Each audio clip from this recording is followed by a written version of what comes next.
Le cellulaire à l'école, parlons-en parce que c'est un sujet qui provoque des réactions vives, diverses, qu'on soit élèves, enseignants ou parents.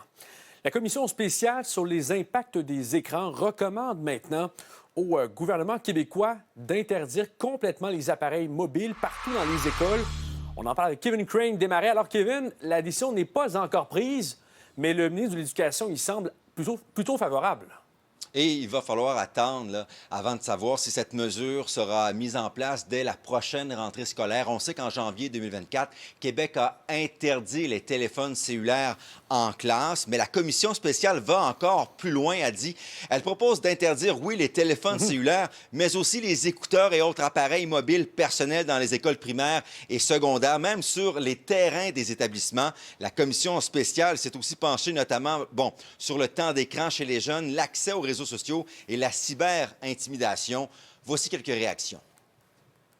La recommandation vient d'arriver. On l'accueille avec beaucoup d'ouverture et beaucoup d'intérêt. On est conscient du fait que si on veut implanter une éventuelle interdiction dans les écoles pour septembre, il faut que la décision soit prise rapidement et cette décision sera prise rapidement. Je suis d'accord, vraiment, là, pour que les jeunes, premièrement, puissent socialiser, mais aussi parce que, c'est juste pour l'apprentissage, ils sont déconcentrés à l'école, fait que, au moins qu'ils ne soient pas dans les classes. Là. Non, pas vraiment. Juste en classe, si c'est interdit, c'est correct. Parce qu'il arrive quelque chose, il peut appeler. C'est une très bonne idée, vraiment. Ça va aider les élèves à mieux se concentrer. Et c'est vraiment... Moi, je suis enseignant déjà à l'École de la Salle. Et on vient d'appliquer ça, un petit règlement, donc à l'école. Et ça donne un très bon résultat.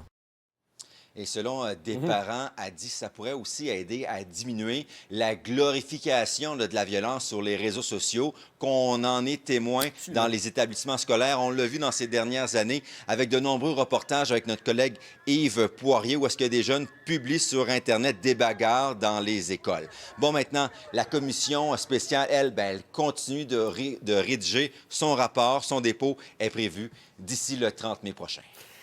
Très bien. Merci beaucoup, Kevin, pour ces détails. Au revoir.